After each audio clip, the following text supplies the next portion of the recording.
আসসালামু আলাইকুম মোৰ মা ভনীসকল অসমীয়া ইছলামিক চেনেলটিলৈ আপোনালোকক স্বাগতম জনাইছোঁ। আশা কৰিছোঁ সকলোৱে ভালে আছে। আল্লাহৰ ৰহমতত ময়ো ভালে আছোঁ। মোৰ সিষ্টাৰ এজনীয়ে সালাতুল হাজতৰ বিষয়ে ভিডিঅ' বনাবৰ কাৰণে অনুৰোধ কৰিছিল। গতিকে আজি আমি শিকিম সালাতুল হাজত মানে কি, এই নামাজটো কেনেদৰে পঢ়িব লাগে। এই ভিডিঅ'টোত মই সকলোখিনি জনাই দিম। এই নামাজটো কেতিয়া পঢ়িব লাগে আৰু কিয় পঢ়িব লাগে। ভিডিঅ'টো স্কিপ নকৰি শেষলৈকে চাব। বলক তেন্তে ভিডিঅ'টো আৰম্ভ কৰোঁ। মোৰ মা ভনীসকল আৰু মোৰ বন্ধুসকল, সালাতুল হাজতক অসমীয়াত কোৱা হয় আশাপূৰ্ণ নামাজ। এই নামাজটো বাকী নফল নামাজৰ নিচিনাই পঢ়িব লাগিব। চব একে থাকিব, খালি নিয়তটো বেলেগ হ'ব।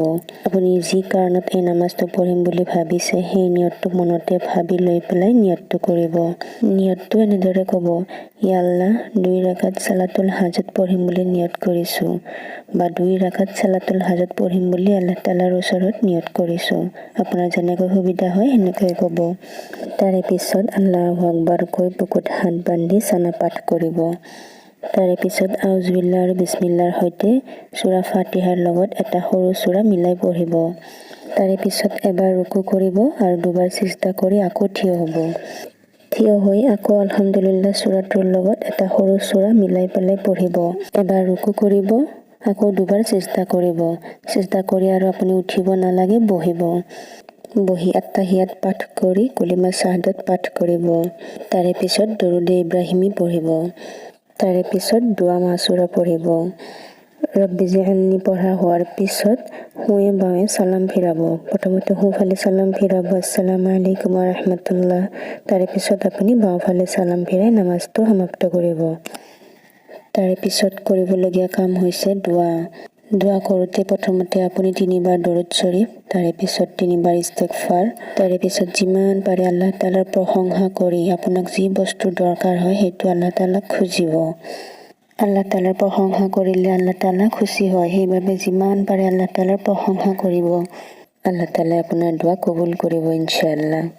এই নামাজটো পঢ়াৰ সঠিক সময় কি?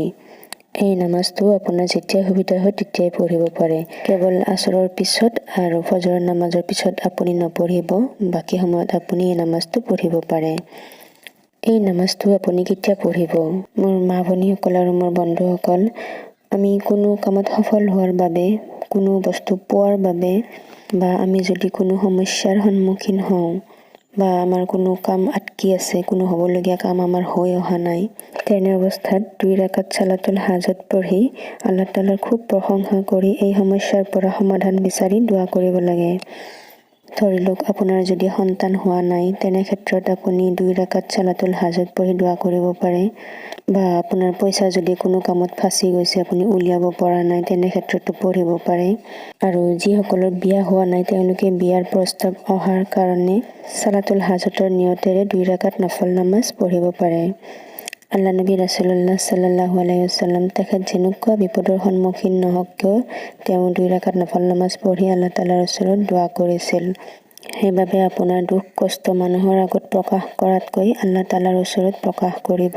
সকলো সমস্যাৰ সমাধান কেৱল এজনৰ হাততহে আছে, আৰু সেইজন হৈছে গোটেই জগতৰ মালিক আল্লাহ তাআলা। আপুনি সদায় এটা কথাই মনত ৰাখিব, মোৰ দুখ কষ্ট বিপদ যিমান ডাঙৰ নহওক কিয়, তাতকৈ মোৰ আল্লাহ তাআলা ডাঙৰ। আল্লাহ তাআলাই সকলোকে বুজাৰ তৌফিক দিয়ক। ভিডিঅ'টো যিমান পাৰে শ্বেয়াৰ কৰিব, প্ৰয়োজন বুলি ভাবিলে এটা লাইক কৰিব। কিবা জানিবলগীয়া থাকিলে কমেণ্টত জনাব। মোৰ কাৰণে দোৱা কৰিব। আসসালামু আলাইকুম। এনেকুৱা ভাল ভাল ভিডিঅ' আগলৈ চোৱাৰ বাবে আমাৰ চেনেলটো ছাবস্ক্ৰাইব কৰিব। কাষতে থকা বেল আইকনটো প্ৰেছ কৰি দিব। কিবা জানিবলগীয়া থাকিলে কমেণ্টত জনাব। ভিডিঅ'টো যিমান পাৰে শ্বেয়াৰ কৰিব। আপোনাৰ এটা শ্বেয়াৰৰ কাৰণে হয়তো কোনোবাৰ উপকাৰ হ'ব পাৰে। আসসালামু আলাইকুম।